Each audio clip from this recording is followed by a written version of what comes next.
요한복음 13장과 14장은 십자가를 앞에 두신 예수님의 첫 번째 고별 설교입니다. 요한복음 13장에서 예수님이 제자들의 발을 씻겨 주시고서 새로운 계명을 주시죠. 서로 사랑하라. 예수님께서 떠나시지만 제자들이 걱정하거나 근심할 일이 아니라고 말씀하시면서 또 다른 보혜사를 보내주겠다. 성령 하나님을 보내주시겠다 약속하십니다. 그리고 성령이 오시면 예수님께서 말씀하신 모든 것을 생각나게 하실 거고 진리로 인도하실 것이라고 약속을 주세요. 그리고 세상이 줄 수 없는 평안을 준다고 말씀합니다. 그렇게 첫 번째 고별 설교를 마치신 예수님과 제자들은 최후의 만찬 자리에서 일어나셔서 장소를 이동하십니다. 그리고 이동하시면서 자리를 떠나신 예수님께서 15장, 16장에서 두 번째 고별 설교를 전하십니다. 특별히 오늘 본문에서 예수님은 자신을 참 포도나무로 비유하시고 소개하시면서 제자들이 가지이고, 그래서 예수님과 제자들 사이는 떼려야 뗄 수 없는 그런 아주 깊이 관련되어 있는, 연결되어 있는 그런 관계임을 분명하게 말씀하시는데, 오늘 본문이 이렇게 시작합니다. 1절입니다. 나는 참 포도나무요 내 아버지는 농부라. 예수님께서 다른 사람이 아니라 바로 나야말로 진짜 참 포도나무라고 말씀하시는 거죠. 이 말씀은 구약 성경에 나오는 비교 대상을 염두에 두신 구문입니다. 구약의 예언자들은요, 우상 숭배에 빠지고 하나님을 기쁘시게 하지 못했던, 그래서 만신창이가 된 이스라엘을 들포도나무라고 하십니다. 그리고 그 들포도나무를 하나님 심판하시죠. 오늘 본문의 표현대로 하면 그 불에 던져져 가지고 태워집니다. 반면에 예수님은 그 범죄한 이스라엘을 대신하시는 참 포도나무시라는 거예요. 그래서 예수님에게서만 참된 생명이 나오고 예수님께 연결되어야만 원하시는 열매를 맺을 수 있다. 예수님과 함께 하지 않고는 하나님을 기쁘시게 할 수 없다라는 의미에서 예수님 자신을 참 포도나무라고 말씀하십니다. 그러면서 하나님을 소개하는데 하나님이 그 포도나무를 기르시는 농부라고 소개하세요. 그래서 농부이신 하나님은 참 포도나무에 연결된 가지들이 생명의 열매를 맺도록 다듬고 돌봐주고 보살펴주고 기다려주시는 분으로 묘사가 됩니다. 그리고 그 포도나무에 붙어있는 가지인 우리들은 농부이신 하나님의 세심한 손길 아래에서 자라고 마침내 열매를 맺죠. 그런데 오늘 본문에 보면 그 포도나무에 연결되어 있는 모든 가지들이 많은데 모든 가지가 다 동일한 가지는 아니라고 말씀하세요. 참 포도나무이신 예수님께 붙어있는 여러 가지들이 붙어있는데 그 가지가 전부 다 열매 맺는 포도는 아니라고 말씀하십니다. 붙어있지만 붙어있지 않은 가지가 있고 붙어있으면서 붙어있는 가지가 있다는 거예요. 열매를 맺는 가지가 있고 열매를 맺지 않는 가지가 있다는 것입니다. 2절에 이렇게 나오죠. 무릇 내게 붙어 있어 열매를 맺지 아니하는 가지는, 신기하죠? 붙어 있는데 열매를 맺지 않는 가지가 있다. 아버지께서 그것을 제거해 버리시고 무릇 열매를 맺는 가지는 더 열매를 맺게 하려 하여 그것을 깨끗하게 하시느니라. 붙어 있으면 다 열매를 맺는 똑같은 가지일 것 같은데, 그런데 붙어 있는 가지 중에는 열매를 맺지 않는 가지, 맺지 못하는 가지가 있는가 하면 열매를 맺는 가지가 있더라는 것입니다. 그러면 어떤 가지는 열매를 맺고 어떤 가지는 열매를 맺지 못하느냐? 둘의 차이가 뭐냐? 우리 똑같잖아요. 교회 신앙생활을 하는데 주님 앞에 나와 주님을 찬양하고 예배를 드리는데 어떤 가지는 열매가 있고 어떤 가지는 열매를 맺지 못하더라는, 도대체 왜 그럴까? 그걸 알아야지 열매 맺는 사람이 될 건데 그 대답을 4절에서 이렇게 말씀해요. 같이 읽습니다. 시작. 내 안에 거하라. 나도 너희 안에 거하리라. 가지가 포도나무에 붙어있지 아니하면 스스로 열매를 맺을 수 없음같이 너희도 내 안에 있지 아니하면 그러하리라. 아멘. 붙어 있는 게 아닌 가지가 있고, 붙어 있는데 붙어 있는 가지가 있다고 그러죠. 겉에서 봤을 때는 똑같습니다. 붙어 있는 건 똑같아요. 그런데 주님이 보실 때 주님 안에 거하는 가지가 있는가 하면, 붙어는 있지만 주님 안에 거하지 않는 가지가 있다는 거예요.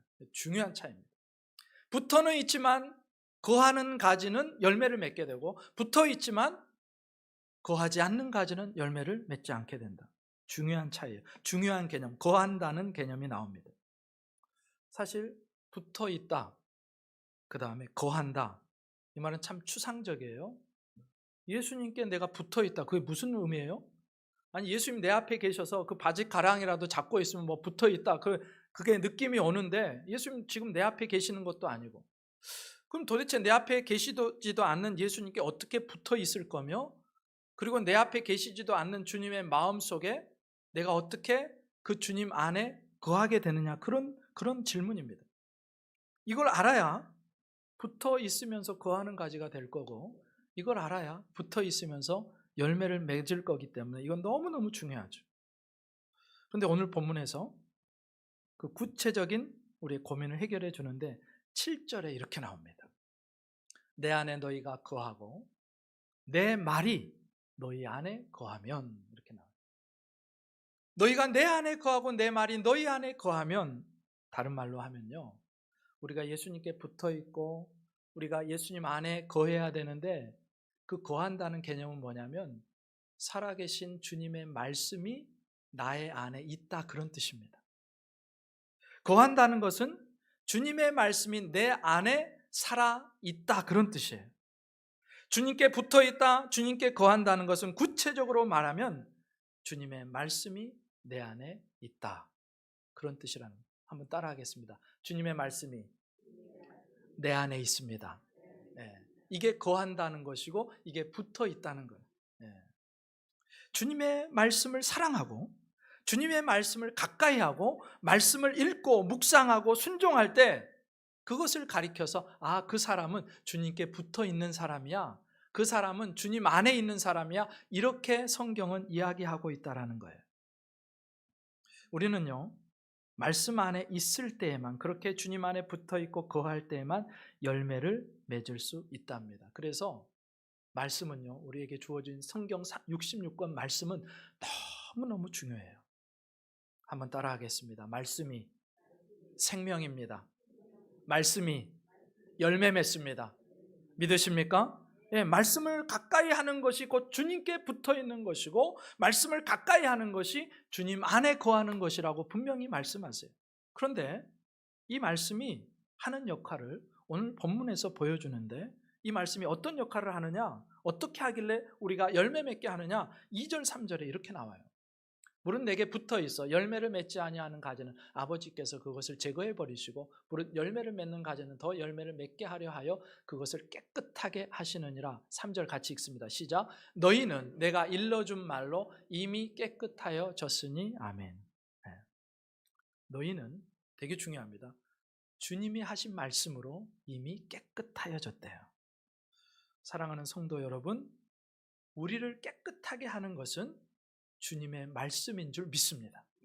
주님의 말씀이 우리를 깨끗하게 하는 거예요. 말씀을 읽고, 그래서 말씀을 묵상하고 말씀에 순종하는 삶은요, 영적으로 목욕하는 것과 같습니다.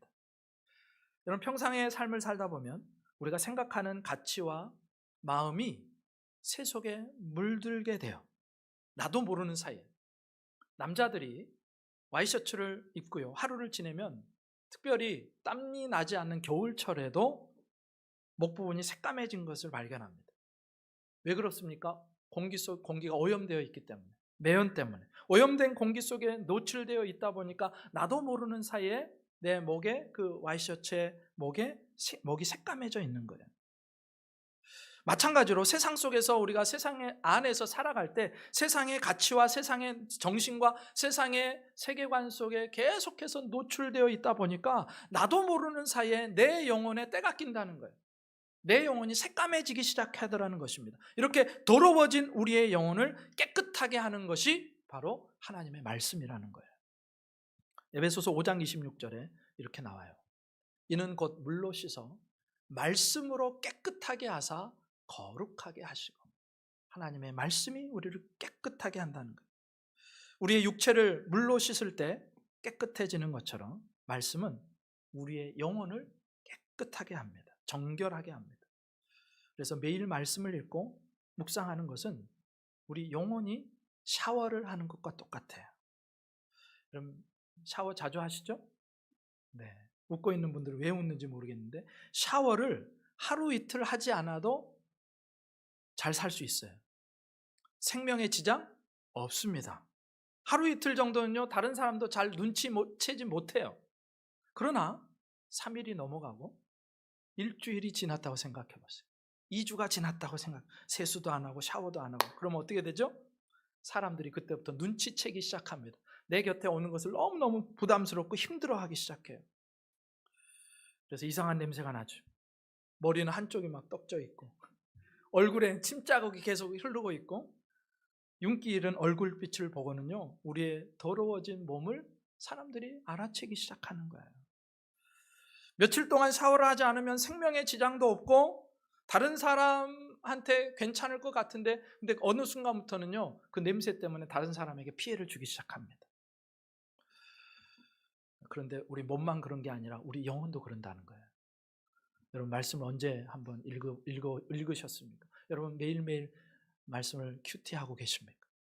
매일매일 말씀 묵상하고 말씀이 너무 꿀과 꿀송이 같아서 그 하나님의 말씀을 매일매일 읽고 묵상하고 순종하고 계십니까? 만약 그렇지 않다면 나도 모르는 사이에 자기에게서 이제 냄새가 날 때가 있는데 근데 어느 순간 되면 냄새가 난다는 것도 잊어버려요, 자기는. 근데 주위의 사람은 엄청나게 고통받습니다. 나도 모르는 사이에 내가 말씀을 읽지 않고 말씀을 가까이 하지 않고 주님 안에 거하지 않다 보니까 내 영혼이 마치 샤워하지 않는 몸, 한 달, 두 달, 몇 년씩 샤워하지 않는, 목욕하지 않는 몸이 돼서 냄새가, 악취가 나오기 시작하는 거예요. 안 그런 것 같죠? 진짜 그런다고 말씀합니다. 그가 하는 생각과 그가 하는 말과 그가 하는 행동이 더러워져 있는 거예요. 그 사람이 말을 하면요, 주변에 있는 사람들이 상처를 받아요. 말이 독이 되고 가시가 되어서 사람들을 막 찔러요. 그래서 가까이 오기가 너무 부담스러워요. 영혼이 깨끗하지 못해서, 우리가 하나님의 말씀을 가까이 하지 않아서, 그 말씀에 순종하지 않음으로 해서, 예수님 안에 거하지 않음으로 해서 나오는 증상이라는 거예요. 근데 하나님의 말씀은요, 세상에 노출되고 세속에 물들고 세상의 가치책에 녹아 들어가서 부패하고 더러워진 냄새나는 우리의 영혼을 깨끗하고 말끔하게 씻어준다는 것입니다. 그러니 저와 여러분은 생명을 걸고 말씀을 가까이 해야 되는 줄 믿습니다. 여러분 매일 세수를 하실 때마다, 샤워를 하실 때마다 생각하셔야 돼요. 내 영혼은 오늘도 깨끗한가? 내가 오늘 말씀 앞에 서서 그 말씀으로 나를 씻어냈는가 생각하셔야 돼요. 묵상하셔야 됩니다. 그래서 매일 말씀으로 샤워하고 내 영혼이 최고로 정결한 상태에서 살아갈 수 있기를 주님의 이름으로 부탁드립니다. 하나님의 말씀은 우리를 깨끗하게 한다는 거예요. 그런데 오늘 본문에서 말씀이 우리를 깨끗하게 한다고 하는데 2절에 나오는 깨끗하게 하신다, 하나님 깨끗하게 하신다, 그 원문의 의미를 보면요, 또 다른 통찰을 얻을 수 있습니다. 이 깨끗하게 하다는 말의 헬라어는 카타이로라는 말인데 가지치기를 한다, 그런 뜻입니다. 그러니까 포도나무는요, 그대로 두면 가지가 막 억석하게 길어지고 잎은 막 풍성해져서 뭔가 그럴듯하게 보이는데 열매를 맺기에는 부적절하죠. 열매가 부실해지기 시작합니다. 그래서 포도원 지기는요, 농부는요, 포도나무의 가지를, 쓸데없는 가지를 다 잘라내기 시작해요. 이렇게 보면 하나님의 말씀이 우리를 깨끗하게 하는 한 방법은 우리의 삶의 가지치기라는 걸 알 수 있어요. 말씀을 통해서 우리의 영이 목욕을 합니다. 우리의 영이 샤워를 해요. 동시에 하나님의 말씀은 우리 삶에 점점점 무성해지는, 그러나 쓸데없는, 열매를 맺는데 계속해서 방해만 되는 그 가지들을 하나하나 정리하고 가지치기 해준다는 거예요. 그렇게 가지치기 된 우리의 삶은요, 단순해지죠. 잡다하지 않고 분주하지 않습니다. 여러분 신앙생활에 있어서 제 신앙생활의 적, 영성생활의 적 중에 하나가 뭐냐면 분주함입니다. 하는 일이 없는 것 같은데 바쁜 거예요. 왜냐하면 가지치기가 되어 있지 않기 때문에. 그런데 하나님의 말씀 앞에 매일 서서 그 말씀을 붙들고 씨름하다 보면 그 말씀이 우리의 삶을 단순하게 만들어주고요, 그 단순함이 우리를 강력하게 만들어주고 그 강력함이 열매를 맺는 삶으로 이어진다라는 것입니다. 여러분, 가지치기 해야 될 우리의 가지에는요, 아름답지 못한 우리의 습관들이 있어요. 아름답지 못한 냄새나는 태도들이 있습니다. 또 만나지 말아야 될 관계들이 또 있어요. 그러니까 하나님께서 말씀을 통해서 계속해서 가지치기를 해 가시는데 우리의 잘못된 습관과 잘못된 태도와 잘못된 관계들을 하나하나 다 정리하시고 오롯이 주님 앞에 집중하게 하시고 열매 맺는 일에 세워주시더라는 것입니다. 베드로를 한번 생각해 보세요. 베드로가요, 허풍이 좀 많습니다. 과장해요. 호언장담합니다. 주님, 저것들은 다 주님을 버려도 저는 절대로 주님을 버리지 않을 겁니다. 호언장담해요. 그런데 여지없이 무너지죠. 인간적인 패기로 충만합니다. 여지없이 무너져야 됩니다. 하나님은요, 그런 것들을 하나하나 말씀 앞에 설 때 하나하나 다 가지치기 해주시는 거예요. 때로 하나님의 말씀은요, 우리가 참 포도 열매를 맺도록 복잡한 인맥들을 정리해 주십니다. 열매 맺지 못하게 하는 위장된 가지들을 잘라주세요. 그래서 하나님의 말씀이요, 우리로 적기에 적절한 열매들을 풍성하게 맺도록 만들어준다는 것입니다. 그러니까 우리가 말씀을 읽고 묵상하고 말씀을 사랑하고 가까이 한다, 그거는요, 남 좋으라고 하는 얘기가 아니라 나 좋으라고 하는 겁니다. 내 삶의 질서가 세워지고 단순해지고 강력해지고 열매를 맺는 길이 활짝 열리게 된다는 거예요. 현대를 사는 많은 사람들은요, 좀 더 많은 사람을 만나야 될 것 같은 그런 기분이 들어요. 더 큰 관계망이 있어야 될 것 같고, 무슨 일을 더 많이 해야 될 것 같고, 그러면 폼도 나고 거기서 오는 열매도 많을 것이라는 그런 강박에 쌓여 있습니다. 그런데 말씀은요, 우리를 그런 강박으로부터 하나하나 벗어나게 만들어줍니다. 말씀을 읽다 보면요, 내 인생이 무엇에 집중해야 될지가 보이는 거예요. 내가 무엇에 힘을 쏟아야 될지 초점이 맞춰지기 시작합니다. 그래서 단순해지고 명확해지고 잡다한 일과 여러 관계들로 바쁘고 정신없는 삶에서 해방되기 시작하는 거예요. 그렇게 말씀은 우리로 자꾸 가지치기 하고 내려놓게 하고 덜어냄으로써 우리가 오롯이 하나님 앞에 집중하게 하고 하나님이 원하시는 삶으로 나아갈 수 있도록 우리를 만들어 준다는 것입니다. 그렇게 예수님의 말씀 안에 거하고 하나님의 말씀 안에서 깨끗이 되면 우리는 자연스럽게 열매를 맺게 되는데 5절에 이렇게 나옵니다. 5절, 나는 포도나무여 너희는 가지라. 그가 내 안에 내가 그 안에 거하면 이 사람이 열매를 많이 맺나니. 열매를 많이 맺나니.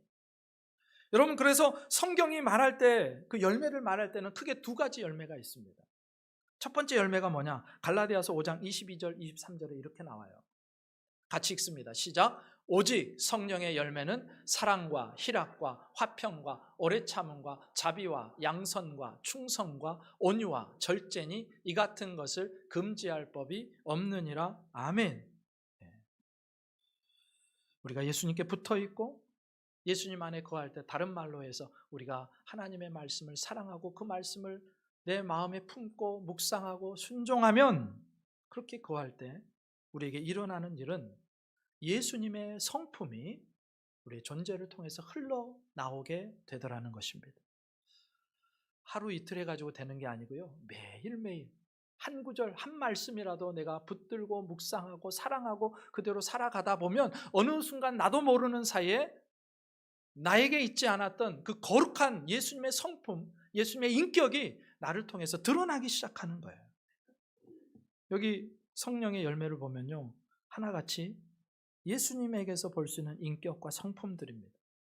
그래서 우리가 말씀 안에 거할 때 그때 사랑의 사람이 될 수 있고요, 말씀 안에 거할 때 기쁨의 사람이 될 수 있고요, 말씀 안에 거할 때 화평의 사람이 될 수 있습니다.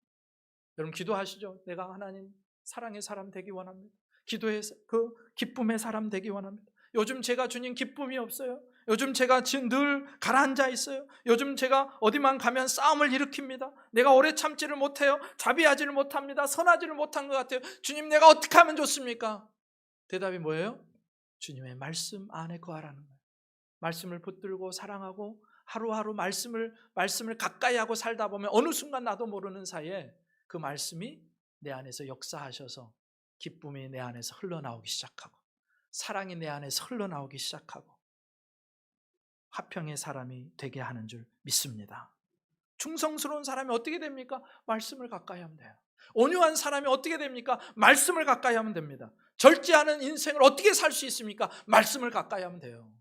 말씀 앞에 우리가 서지 않으니까 이런 고귀하고 주님 성숙한 성품들이 나오지 않는다라는 거예요. 여러분, 하나님께서 우리에게 기대하시는 열매가 뭘까? 예수님을 닮은 인격의 사람, 예수님을 닮은 성숙의 사람이 되는 거예요. 에베소서 4장 15절 16절에 이렇게 말씀합니다. 오직 사랑 안에서 참된 것을 하여 범사에 그에게까지 자랄지라. 누구에게까지? 그분이 누구예요? 예, 예수님이세요. 그는 머리니 곧 그리스도라. 범사에 예수 그리스도의 자라나신 그 장성한 분량까지 우리가 자라는 것을 하나님이 소원을 갖고 계시답니다. 그에게서 온 몸이 각 마디를 통하여 도움을 받음으로 연결되고 결합되어 각 지체의 분량대로 역사하여 그 몸을 자라게 하며 사랑 안에서 스스로 세우느니라. 여러분, 하나님 우리를 구원하신 목적이 뭐냐? 예수님을 닮아가기 위해서, 예수님의 장성한 분량까지 우리 한 사람 한 사람이 그렇게 거룩하고 성화되어지도록 우리를 부르셨다는 거예요. 에베소서 5장 8절 9절도 같은 이야기를 합니다. 너희가 전에는 어둠이더니, 여러분, 말씀이 없는 삶은 어둠이에요. 예수님이 없는 삶은 어둠이에요. 예수님 빛이시기에 어둠이더니 이제는 주 안에서 빛이라. 빛의 자녀들처럼 행하라. 빛의 열매는, 그러면서 그 열매가 뭐냐? 모든 착함과 의로움과 진실함에 있느니라. 예수님을 영접한 순간부터 우리는 빛의 자녀들이 됐습니다. 그 빛의 자녀들에게 하나님이 요구하시는 빛의 열매가 뭐냐? 첫 번째 착함, 두 번째 의로움, 세 번째 진실함. 우리가 예수님께 붙어 있고 주님의 말씀에 거하게 된다면 우리는 나도 모르는 사이에, 나는 원래 그런 사람이 아니었는데 점점 착한 사람이 되고요, 점점 의로운 사람이 되고요, 점점 진실한 사람이 되는 것입니다. 옆에 분 한번 얼굴 한번 보세요. 착해 보이죠? 의로워 보이죠? 진실해 보이죠? 그렇게 볼 수 있는 눈이 있기를 바랍니다. 하나님이 찾으시는 사람은 착한 사람, 의로운 사람, 진실한 사람의 그 성품의 열매를 맺는 사람이라는 거예요. 바울 사도가요, 나이를 먹어감에 대해서 그는 이렇게 고백을 해요. 고린도후서 4장 16절. 그러므로 우리가 낙심하지 아니하는 우리의 겉사람은 낡아지나 우리의 속사람은 날로 새로워지도다. 우리가, 여러분, 연세를 드시면요 몸의 기능이 많이 떨어집니다. 처음에는 젊었을 때는 열심히 뛰고 달려도 아무런 불편함이 없어요. 산 위에도 뛰어 올라갈 수가 있어요. 돌을 씹어도 소화가 된대요, 젊은 사람들은. 그런데 나이가 들면서 몸의 기능이 떨어집니다.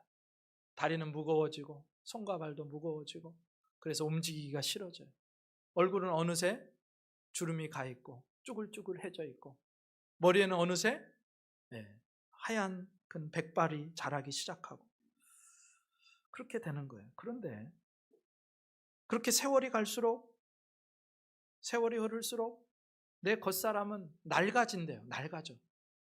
그래서 우리가 낙심할 수밖에 없는데, 그런데 사도 바울이요, 그럼에도 불구하고 우리의 겉사람은 낡아지나 낙심하지 않는 이유가 있는데, 우리의 속사람은 날로 새로워지기 때문에, 세월이 갈수록 그가 읽고 묵상하고 살아내는 그 하나님의 말씀이요, 그의 심령을 깨끗하게 만들어주고 그로 하여금 예수님을 닮아가게 하기 때문에 겉사람은 늙어가지만 속사람은 날마다 젊은 청년이 되어간다는 거예요. 속사람은 날마다 새로운 피조물이 되어간다는 것입니다. 그래서 결국 세월과 함께 농익은 예수님 닮은 성품이 흘러나오고 그것이 향기가 되고 그것이 기쁨이 되기 때문에 우리가 낙심하지 않는다, 바울이 그런 고백을 하는 거예요. 그럼 사실 나이를 먹을수록, 연세가 드실수록요, 사실은 굳어지거든요. 우리의 몸이 굳어지기 시작합니다. 오장육부가 굳어지기 시작해요. 딱딱해지기 시작합니다. 사람이 뻣뻣해지고 딱딱해지고, 그리고 그 마지막이 죽음이죠. 교회에서 겨울철에 붕어빵 전도를 계속했습니다. 경로당에 계신 어르신들을 찾아뵀던 적이 몇 차례 있는데, 그분들을 만나면요, 여러 가지 인상을 받게 돼요. 인상을 받게 됩니다. 그중 많은 분들이 다 그런 건 아니지만, 때때로 너무 인상도 좋은 분들이 계시지만 또 그렇지 않은 분들도 계세요. 그 중에 하나가 굳어졌다. 어떤 분을 보면, 아, 저렇게 살면 안 되는데, 나도 저렇게 고집세고 말 안 듣고 받아들이지 않고 자기 주장만 하면 안 되는데, 물론 그런 분들이 많은 건 아니에요. 이런 분들도 계시다는 거예요. 내가 살 만큼 살았으니까 바꾸고 싶지 않다는 거예요. 굳어진 거예요. 어르신들의 특징입니다. 부드럽지 못하다는 거. 마음이 부드럽지 못하니까요, 상대방이 해주는 말이요, 그 부드럽지 못한 길가와 같은 땅바닥이 되어서 말을 다 튕겨내 버립니다. 마음이 부드럽지 못해서 뻣뻣해져요. 다른 사람을 받아들일 여유와 공간이 없어요. 딱딱해져 있어요. 그러면서 이런 얘기를 합니다. 난 평생 놀다가 죽기 전에 예수 믿어야지 하는 그런 말도 하시잖아요. 그런데 그게 불가능한 거 여러분 아세요? 왜 그런지 아십니까? 그렇게 평생 하나님을 떠나 살면요, 세상 속에서 마음이 점점점 굳어져서 결국 돌처럼 딱딱해지는 거예요. 나는 일평생 즐기다가 마지막 순간에 예수님 믿고 천국 가야지, 천만에요. 그럴 수가 없어요. 진리의 말씀을 아무리 뿌려도 들어가지가 않습니다. 그럼 그때는요, 기회가 와도 그 진리를 받아들이지 못할 만큼 딱딱해져 있는 거예요. 그러니 너무 안타깝죠. 좋은 말 해줘서 고마워요. 그런데 나는 지금까지 잘 살아왔어요. 그리고 지금까지 별탈 없이 살아왔으니까 이대로 살다가 죽을래요. 예수는 무슨 예수요? 자기 고집이 얼마나 강한지 몰라요. 순하게 생긴 분들도요, 고집이 되게 세요. 그런데 나이 들면서도 그렇지 않을 길이 있다는 거예요. 우리의 마음이 나이 들면서 점점 향기가 나고 부드러워지고 사람들을 품을 수 있는 그런 마음이 될 수 있는 길이 있는데, 그게 뭐냐? 하나님의 말씀을 가까이 하고 읽고 묵상하고 암송하고 순종하게 살다 보면 어느새 내 나이 때문에 육체는 점점 뻣뻣해지고 낡아지지만 내 속사람은 날마다 그 말씀 때문에 새로워지고 부드러워지고 새로운 피조물인 내 안에서 예수님의 성품이 날마다 흘러나오게 된다는 것입니다. 그 은혜가 있을 줄 믿습니다. 네. 예레미야 선지자가 그런 선포를 해요. 예레미야 23장 29절이에요. 여호와의 말씀이니라 내 말이 불같지 아니하냐, 바위를 쳐서 부스러뜨리는 방망이 같지 아니하냐. 하나님의 말씀이 우리의 인생에 행하시는 일이 있는데, 불같은 말씀이 오셔서요, 우리의 딱딱해지고 얼어붙어 있는 마음을 녹이기 시작한대요. 하나님의 말씀에 능력이 있는데, 그 능력은 어떤 능력이라, 반석을 부서뜨리는 방망이 같아서 우리의 딱딱해진 심령을 부서뜨린다는 거예요. 그래서 부서뜨리고 돌멩이가, 그 바위 덩어리가 돌멩이가 되고, 돌멩이가 자갈이 되고, 자갈이 점점점 이제 모래가 되고 흙이 되어지는 거예요. 우리가 살 수 있는 길, 부드러워지는 길, 그래서 우리의 속에서 예수 그리스도의 성품이 흘러나오는 길은 딴 데 없습니다. 말씀의 방망이로 내 심령을 두들기는 거예요. 말씀의 불로 얼어붙고 딱딱해진 내 심령을 녹이는 것입니다. 그리고 기도함으로써 내 굳어진 심령을 쟁기질하는 거예요. 기도하면서 내 생각을 강화하고 자기 고집을 그렇게 세게 만드는 게 아니라, 하나님 앞에서, 말씀 앞에서 자꾸 자기의 잘못된 부분들을 발견하고 그것을 깨뜨리고 갈아엎고 다시 새롭게 하는 그 일들이, 우리가 말씀을 가까이 하고 주님께 붙어 있고 주님 안에 거할 때 우리 안에 일어나는 일이라는 거예요. 그럼 참포도 나무이신 예수님께 붙어 있으면서 주님 안에 거할 때 우리에게 기대하시는 첫 번째 열매, 인격의 성숙, 성품의 열매, 예수 닮아가는 일이 우리 안에 풍성하게 일어날 수 있기를 주님의 이름으로 축복합니다. 근데 성경은요, 또 다른 열매를 얘기해요. 두 번째 열매는 어떤 열매냐? 바로 영혼 구원의 열매입니다. 우리 주님의 소원은요, 한 영혼이라도 더 구원받는 거예요. 성경은요, 우리가 전도에서 한 영혼이 돌아오면 그것을 열매라고 말씀하세요. 로마서 1장 13절에 이렇게 나옵니다. 형제들아, 내가 여러 번 너희에게 가고자 한 것을 너희가 모르기를 원하지 아니하노니, 가고 싶었다는 거예요. 이는 너희 중에서도 다른 이방인 중에서와 같이 열매를 맺게 하려 함이로되. 바울이 이방인 중에서 맺은 열매는 어떤 열매예요? 바울이요, 예수 그리스도의 십자가와 부활의 복음을 증언해가지고 많은 사람들이 주님 앞에 돌아오고 교회가 세워지고, 그래서 바울이 말하는 열매는요, 구원의 열매입니다. 영혼 구원의 열매. 5절에 로마서 16장 5절에도 똑같은 이야기가 나와요. 또 저의 집에 있는 교회에도 문안하라. 내가 사랑하는 에베네도에게 문안하라. 그는 아시아에서 그리스도께 처음 맺은 열매니라. 사도 바울이요, 1차 전도여행, 2차 전도여행, 3차 전도여행, 4차 전도여행을 그렇게 선교를 떠나는데, 그런데 아시아 지역에서 처음으로 복음을 듣고 주님 앞에 돌아온 그 영혼이 에베네도라고 말하고 있는 거예요. 그러니까 우리가 예수님께 붙어있고 예수님의 말씀 안에 거함으로 깨끗하여져서 얻는 열매는 내적으로는 인격의 성숙, 성품의 열매이고, 외적으로는 누군가 나를 통해서 예수님을 믿게 되고 예수님을 알게 되고, 그래서 구원받게 되는 전도의 열매라는 것을 알 수 있습니다.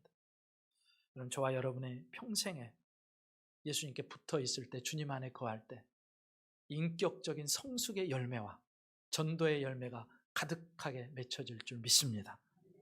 그래서 우리는요, 내적으로는 계속해서 말씀을 통해서 주님을 닮아가는 인격과 성품의 사람이 되고, 외적으로는 누군가에게 예수님을 소개하고 예수님을 알려주고, 그래서 예수님을 믿고 예수님을 구원받는 일에, 예수 믿고 구원받는 일에 돕는 전도자가 되어야 한다는 거예요. 이거는 해도 되고 안 해도 되는 일이 아니라요, 이 두 가지는 반드시 있어야 되는 하나님이 요구하시는 열매라는 것입니다. 여러분이 그동안 신앙생활을 하면서 내 입을 열어서 예수님을 소개한 분들이 과연 몇 분이나 계십니까? 혹은 하나님의 말씀을 들을 수 있는 자리, 복음이 선포되는 자리, 우리 교회 한번 가보자, 이번에 목사님이 좋은 말씀 해주신다는데 한번 같이 가보자, 교회로 초대한 분들은 몇 분이나 계십니까? 우리가 주님께 붙어있고 주님의 말씀 안에 거하게 되면 우리의 입술이 예수님의 십자가와 부활에 증인되어지는 그런 놀라운 일들이 있게 될 줄 믿습니다. 근데 사실 그래서 오늘 본문의 핵심 주제가 뭐냐? 그래서 열매를 많이 맺으라는 건가요, 목사님? 아니요. 열매를 맺지 않으면 잘라낸다고 했으니, 불에 태워버린다고 했으니 열매를 많이 맺어야 되는 거 아닙니까? 아닙니다. 열매를 많이 맺는 것은 결과예요. 나중에 드러나는 것입니다. 마지막에 드러나는 것. 그러면 오늘 본문이 뭘 요구하시느냐? 처음에 시작했을 때 붙어 있으라, 주님 안에 거하라. 이게 오늘 본문의 핵심이에요. 열매 맺는 거는요, 내가 하는 게 아니고 내 안에서 주님이, 하나님이, 농부 되신 하나님이 맺도록 하시는 거예요. 구원의 열매도 하나님이 맺도록 하시고요, 우리가 주님의 말씀 앞에 붙어서 순종할 때 우리 안에서 예수 그리스도를 닮아가는 그 성품도 하나님이 우리 안에 만들어 가시는 것입니다. 그래서 우리는 주님을 떠나지 않고, 말씀을 떠나지 않고 늘 그 안에 붙어 있는 게 너무너무 중요한 거예요. 5절 말씀 한번 다시 봅니다.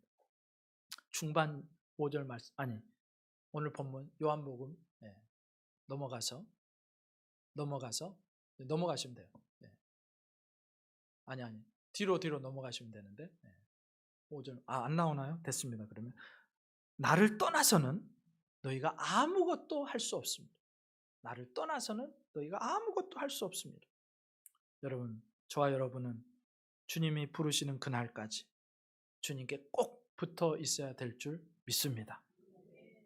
열매 맺어! 그게 아니라 너희는 꼭 주님께 붙어 있어라. 내 안에만 거해라. 말씀을 사랑해라. 열매는 주님이 맺으신다. 우리가 주님께 붙어 있고 주님 안에 거할 때 말씀으로 우리를 깨끗하게 하시는 분도 하나님이시고, 말씀을 통해서 열매 맺게 하시는 분도 하나님이시고, 그래서 고린도 교회를 향한 바울의 편지에서 그런 얘기를 하죠. 나는 심었고 아볼로는 물을 주었으되 오직 하나님은 자라나게 하셨으니, 결국 하나님이 하시는 것입니다. 그렇다면 우리는 붙어있는 일에 최선을 다해야 될 줄 믿습니다. 매일매일 샤워하고 세수하고 목욕하는 것처럼 주님의 말씀을 가까이 하고 주님 말씀 안에 거하는 그 일에 목숨을 걸어야 될 줄 믿습니다. 결국 말씀 안에 거하고 말씀을 영혼에 품고 말씀을 묵상하고 말씀이 나를 채우는 삶을 사는 일에 우리가 전심을 다할 때 농부 되신 하나님 아버지께서 우리의 삶에 아름답고 풍성한 열매를 맺게 하시는 줄 믿습니다.